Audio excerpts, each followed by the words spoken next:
Oke, assalamualaikum warahmatullahi wabarakatuh. Kembali lagi bersama kami di Info K3 RSID. Pada kesempatan kali ini kita akan sharing terkait dengan validasi data indikator mutu. Oke, mantap ya. Jadi kalau teman-teman sedang mengerjakan akreditasi, khususnya di bab 5, kriteria 5.1.3, di sana disebutkan bahwa dilakukan validasi dan analisis hasil pengumpulan data indikator mutu sebagai bahan pertimbangan dalam pengambilan keputusan untuk peningkatan mutu puskesmas dan kinerja. Jadi ini ada hal yang wajib ya, melakukan validasi hasil pengumpulan data indikator mutu. Jadi teman-teman kan kalau sudah berjalan indikator mutunya, maka setiap bulan akan mengumpulkan indikator mutu. Nah, pengumpulan itu kan diserahkan kepada tim mutu, di mana tim mutu akan memonitoring hasil capaiannya sekaligus melakukan validasi apakah pengukuran yang dilakukan oleh unit ini benar-benar sudah valid atau belum gitu. Lalu apakah capaian yang sudah dicapai itu benar-benar valid atau belum. Inilah tujuannya kenapa dilakukan validasi gitu. Namun untuk validasi sendiri ada kriteria tertentu ya teman-teman. Kalau kita membaca standar ini di kriteria 5.13 disebutkan. Jadi validasi data dilakukan ketika yang pertama adalah ada indikator baru yang digunakan. Gitu. Jadi ketika 2022 kemarin teman-teman anggaplah di poli umum punya 3 indikator mutu. Nah, ketika masuk ke 2023 ternyata nambah indikator yang baru. Nah, indikator barunya itulah yang dilakukan validasi. Itu maksudnya gitu. Oke. Lalu yang kedua, data akan ditampilkan kepada masyarakat melalui media informasi yang telah ditetapkan oleh Puskesmas. Jadi indikator mutu ini kan pasti akan di-share ya hasilnya ke masyarakat. Biasanya kalau kita di rumah sakit itu melalui website atau Instagram gitu. Nah, kayaknya kalau untuk di puskesmas itu masih jarang ya yang menampilkan hasil indikator mutu. Tapi karena ini amanat dari konstitusi, kewajiban untuk akreditasi, maka itu harus dilaksanakan. Jadi indikator-indikator mutu yang akan ditampilkan di sosmednya puskesmas itu wajib dilakukan validasi terlebih dahulu. Agar apa? Agar lebih valid, bisa dipertanggungjawabkan kepada masyarakat. Itu fungsinya. Oke. Lalu yang ketiga adalah ada perubahan profil indikator. Oke, misalnya dari bulan Januari sampai Juni kemarin ada satu indikator mutu, misalnya apa ya? Misalnya itu adalah kepatuhan penggunaan apa ya? Kepatuhan pelaksanaan upaya pencegahan risiko jatuh misalnya kayak gitu.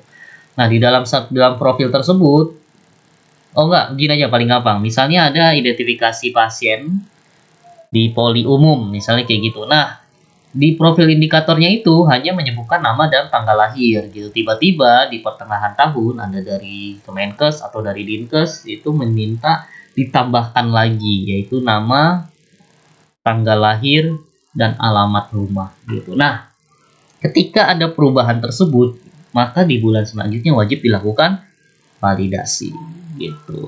Oke.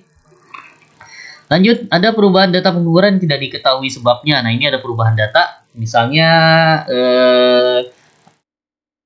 targetnya itu 80%, tiba-tiba dari Kemenkes Dinas itu dinaikkan menjadi 90% gitu. Nah, ini wajib dilakukan validasi.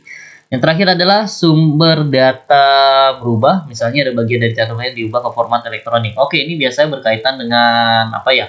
Kaitan dengan SIM RS ya, atau yang udah elektronik atau digitalisasi.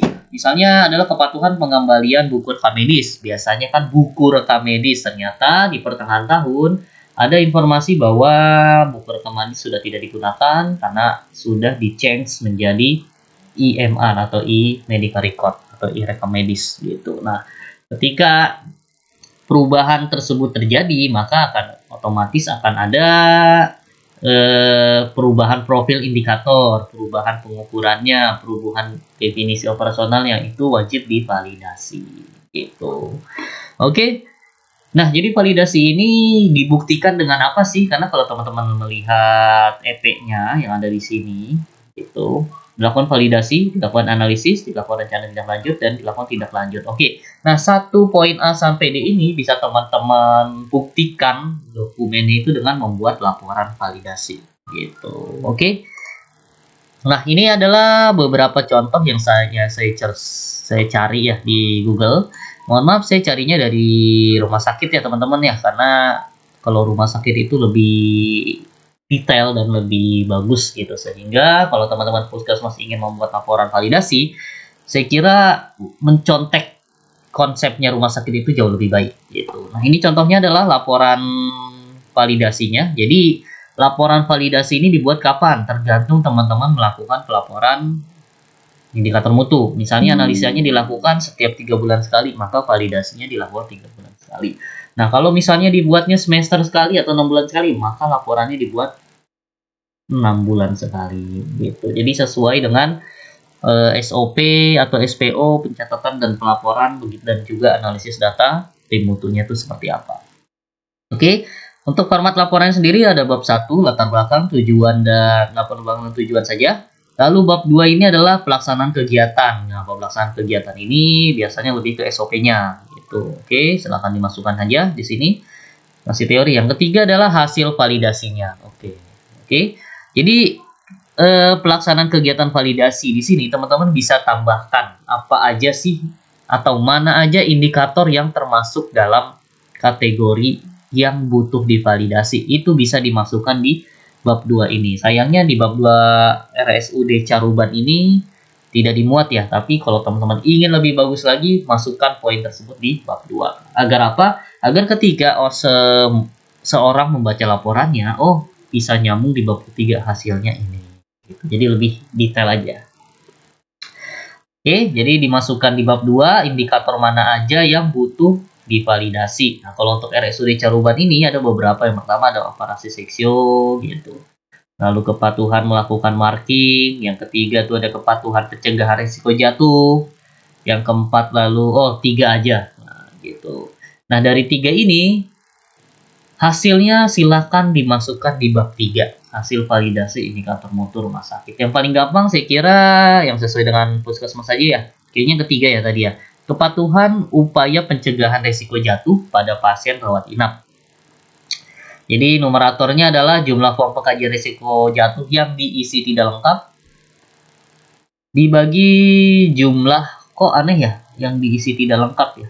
Jumlah form risiko pasien jatuh yang diisi lengkap. Oh, ini karena memvalidasi. Kayaknya nih agak aneh nih untuk numerator denumeratornya ya.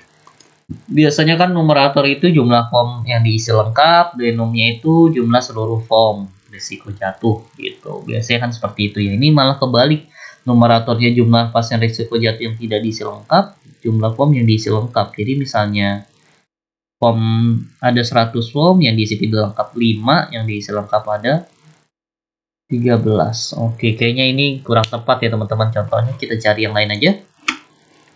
Coba ini adalah dari Rumah Sakit Umum Daerah Kota Mataram tahun 2022. Oke, kita lihat. Nah, ini maksudnya tadi teman-teman pas bab 2 pelaksanaan kegiatan, silahkan masukkan data indikator mutu apa yang dilakukan validasinya gitu. Beserta capaiannya itu sudah berapa di bulan sebelumnya atau 3 bulan sebelumnya gitu. Oke, ini udah jelas ya kayak gini ya. Lalu nanti di bab 3, oke, ini udah jelas. Nah, validasinya, banyak sekali ternyata validasi yang dilakukan di sini ya. Lalu di bab 3 itu adalah hasil validasinya. Kita bicara coba contoh. Yang pertama adalah kelengkapan asesmen medis. Ini kayaknya di puskesmas agak susah ya, karena rawat inap. Yang kedua, hasil lab kritis. Ini kayaknya mungkin. Coba kita lihat ya, hasil lab nilai kritis dilaporkan kurang dari 15 menit. Numeratornya adalah jumlah hasil nilai kritis dilaporkan kurang dari 15 menit. Oke, benar. Denumnya itu adalah jumlah serem. Oke, ini baru tepat teman-teman. Oke. Sumber datanya dari lab, capaian indikatornya adalah 100%, jumlah pasiennya 1364. Justifikasi perlu divalidasi ini apa? Yaitu data akan dipublikasi. Oke, teman-teman silakan cek lagi justifikasi kenapa suatu indikator mutu itu divalidasi apa? Yaitu tadi adalah di sini. Poin C ini adalah ada indikator baru ditampilkan ke masyarakat, perubahan profil, perubahan data, sumber data berubah. Nah, karena indikator rumah sakit tadi itu masuk yang akan ditampilkan di masyarakat, maka dia melakukan validasi. Gitu. Berarti benar ya, data akan divalidasi. Nah, metode validasinya apa? Yang pertama, menggunakan sampel 309 pasien. Lalu yang kedua, melakukan telaah data yang disampling. Yang ketiga, analisa prosentase seleb nilai kritis yang dilakukan kurang dari 15 menit. Jadi untuk cara melakukan validasinya itu sama seperti teman-teman unit pelayanan melakukan pengukuran indikator mutu, teman-teman. Bedanya sampelnya itu lebih sedikit gitu. Misalnya sampel pada hari tersebut. Jadi jumlah pasien yang ada di sini kan ini laporannya si lab ya. Ternyata dalam 1.364 pasien yang dilayani seluruhnya berhasil dilakukan pelaporan nilai kritis kurang dari 15 menit. Nah, tim mutu, saya sebagai tim mutu melakukan validasi benar valid apa enggak nih. Makanya di suatu waktu saya melakukan sampel terhadap 309 pasien, di mana 309 pasien ini saya lakukan apakah sesuai waktunya kurang dari 15 menit atau tidak. Itu maksudnya teman-teman menggunakan sampel 309 pasien. Nah, lalu pertanyaannya sampel ini dari mana? Silakan menggunakan rumus-rumus sampel teman-teman, bisa menggunakan Slovin gitu yang paling gampang ya. Tinggal googling aja, tinggal masukin data populasinya, nanti akan terhitung sendiri jumlah sampelnya. Oke. Lalu yang kedua melakukan telaah data.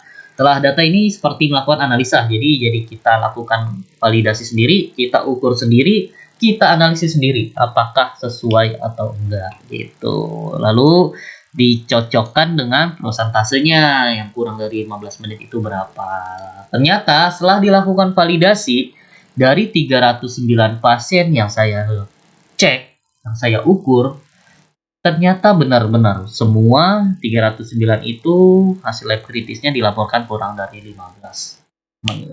Sehingga kalau di prosentase nilainya adalah 100% gitu. Oke. Jadi hasil analisnya gimana? Hasil validasi 100%, hasil pengukurannya 100%. Oke. Karena untuk ketentuan validasi di Rumah Sakit Umum Mataram ini adalah di atas 90% itu udah valid, maka nilainya sudah dikatakan valid gitu. Nah, ini untuk angka 90% ini silakan ditentukan di SOP validasi mutu ya. Tentukan batas nilai validnya gitu. Jangan mentang-mentang nilainya itu 100%, maka ya harus 100%, tidak mesti seperti itu. 90% ke atas pun sebenarnya sudah bisa dikatakan valid gitu. Gimana teman-teman? Jelas ya? Oke. Jadi intinya validasi data mutu ini si orang mutunya melakukan pengukuran mutu secara mandiri gitu, menggunakan sumber data yang sama, numerator yang sama, denum yang sama, form yang sama dengan yang dipunyai unit gitu. Namun biasanya sampelnya itu berbeda karena dilakukan tidak selama 1 bulan, melainkan biasanya 1 harian sih gitu. 1 hari ada berapa pasien itu yang dicek biasanya gitu. Ketika hasilnya lebih dari 90% maka bisa dikatakan valid gitu. Oke. Gimana? Jelas? Udah 13 menit. Intinya sih gitu aja teman-teman. Jadi teman-teman yang sedang di puskesmas yang diminta untuk melakukan laporan analisa prosentase laporan validasi mutu bisa ngikutin contoh dari rumah sakit RSUD Mataram Kota gitu. Karena saya kira contoh ini udah jelas sekali gitu. Jadi seluruh indikator mutu yang divalidasi dimasukkan hasilnya di sini. Kita cek apakah ada yang tidak valid. Lalu bagaimana kalau hasilnya tidak valid, Pak? Gitu. Oke. Gimana caranya kalau hasilnya tidak valid? Coba kita cek apakah ada yang tidak valid. Mana nih? Data valid semua ya di sini ya. Data valid. Lalu gimana caranya bila data valid? Atau misalnya akan ditemukan data tidak valid ketika si unit pelayanan itu berbohong dalam melaksanakan pengukurannya gitu. Biasanya kayak gitu. Jadi emang harusnya dia tidak tercapai, dibikin tercapai gitu. Itu biasanya akan ketahuan kok tidak validnya. Gitu. Maka ketika tim mutu menemukan data tidak valid, tim mutu wajib meminta unit terkait untuk melakukan pengukuran ulang. Gitu. Oke, mereview kembali cara pengukurannya, cara perhitungannya, lalu silakan dibuat kembali laporan indikator mutunya. Itu minimal hasilnya itu 11-12 lah dengan hasil validasi mutu dari tim mutu gitu. Jarang sih yang tidak valid ya, maka memang dikerjakannya secara benar-benar gitu. Valid semua ya. Ini banyak banget sumpah. Benar-benar dimasukin semua ya. Kayaknya mungkin indikator mutunya semuanya baru kali. Oke, valid semua teman-teman. Jadi nanti setelah dibuat hasil pemantauannya, silakan buat rekapan seperti ini nih. Oke, perbandingan hasil pemantauan real yang si first unit yang pertama dengan hasil pemantauan hasil validasi unit di mutunya gitu. Oke, jadi kayak gini nih hasilnya nih. Pemantauan real first abstraktor 100%, pemantauan si itu 100%, hasilnya yaitu akurat dan tidak akurat atau valid gitu. Oke. Baru nanti di bab selanjutnya itu adalah menutup, tinggal tanda tangan kumpulkan. Nah, data inilah yang teman-teman kumpulkan sebagai bukti di EP 5.1.3 tentang validasi dan analisis mutu gitu. Karena di dalamnya ada analisis. Nah, oke, satu lagi, kayaknya ada yang kurang di sini ya laporan ini, yaitu adalah rencana tindak lanjut. Oh, ada nih. Nah, iya, ada analisa dan tindak lanjutnya, jangan lupa ya. Di laporan ini sudah ada. Oke, biasanya kalau hasilnya valid semua, analisanya ya udah tidak perlu ada rencana tindak lanjut gitu. Kalau misalnya ada yang tidak valid, nah tadi rencana tindak lanjutnya seperti apa? Pengukuran ulang, perhitungan sampel ulang, laporan ulang, biasanya seperti itu. Oke, mungkin dari saya sekian, semoga mencerahkan ya, gampang kan? Intinya kalau teman-teman puskesmas ya kalau ingin bagus hasil akrednya atau mutunya, conteklah di rumah sakit. Conteknya itu pastikan teman-teman filter kembali gitu.